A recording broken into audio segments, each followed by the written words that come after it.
內地女生香港餵野鴿慘罰5000蚊。各位觀眾留意啦，香港作為旅遊熱點啊，每日都有好多內地嘅朋友過嚟玩啊。但如果你唔摸清本地嘅法例，分分鐘要俾錢買教訓啊！近日有位內地嘅女生喺小紅書分享慘痛嘅經歷啊，話自己喺大埔旅遊嘅時候啊，因為餵咗一下野鴿就被罰咗5000蚊，全程大呻，點解唔可以餵啊？內地隨便餵都得㗎喎。咁啊，事件引嚟大批網民嘅熱議啦，其中最多人討論嘅就係啦，遊客初犯到底應該要即時罰款定係先俾警告呢？咁啊，事發喺個大埔嘅寶湖道街市附近嘅寶湖里行人路，呢個女生見到野鴿覺得佢好可愛，就隨手餵咗下啦。點知即時就被執法嘅人員斷正，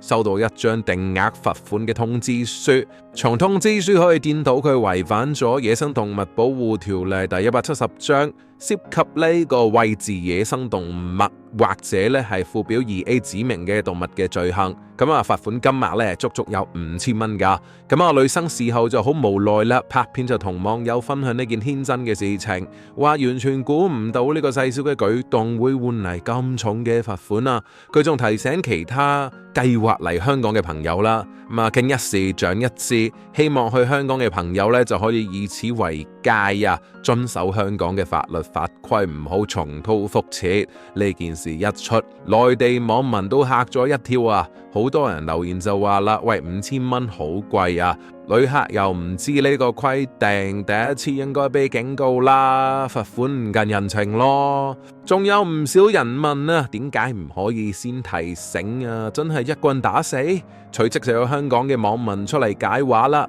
就話影響公眾衛生，唔可以餵，咩情況都唔得。但亦都有人認同，喂，旅客真係可能唔知情啊嘛，咪警告一次先咯，咁合理啲啦。其實呢個罰款呢，就唔係突然嘅，而係有法可依噶。根據翻2024年8月1日生效嘅2024年野生動物保護修訂條例，香港已經實施全港禁餵野鴿嘅規定。新法例除咗將禁餵嘅範圍擴展到野鴿，仲將最高嘅刑罰升到去罰款10萬並監禁1年，同時引入咗5000蚊嘅定額罰款。咁啊，執法人員包括咗漁護署、食環署、康文署等多個嘅部門。不過值得留意嘅係，新法例生效嘅第一個月咧有個適應期嘅，會先作口頭嘅警告，但係從2024年嘅9月1日開始就實行見到就執法啦，唔會再手下留情噶。咁啊，呢度咧就引出一個爭議點啦。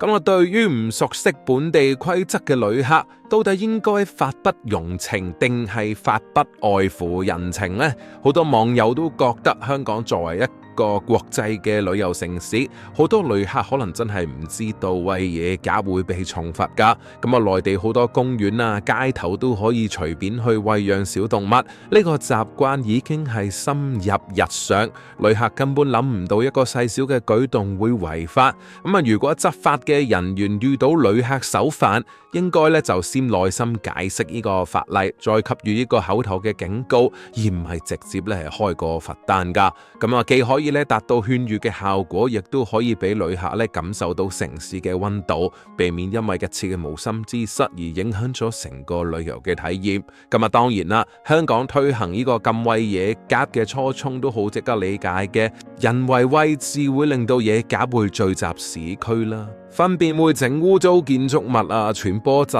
病，食物嘅殘渣仲會吸引老鼠、曱甴，影響公眾嘅衛生。加上野鴿長期被餵養會失去覓食嘅本能，甚至逗留馬路會增加交通嘅風險。2021到2022年間，相關嘅部門平均每年都收到約1700宗與野鴿有關嘅投訴。但初衷好唔代表執法嘅時候可以忽略人情，尤其是對於旅客呢啲特殊嘅群體，警告為先，罰款為後嘅靈活處理，可能會比一刀切嘅執法更加去得民心。咁呢位內地嘅女生都算係撞正咗槍口啦。事後佢都留言話啦，為經一事就係長一智啦，唔同嘅文化、唔一樣嘅觀念，人唔可以固步喺個狹小嘅空間，應該要多多睇下呢個唔一樣嘅世界。但其實如果執法嘅時候多一份彈性，呢個教訓可能就唔使付出5000萬嘅代價啦。講開又講，香港好多法例其實同內地嘅習慣都係唔一樣嘅。外地嘅朋友嚟到香港旅遊嘅時候，真係要落多個心眼，例如亂拋垃圾啦、違例泊車啦、公眾地方大聲喧嘩都可能會被罰款。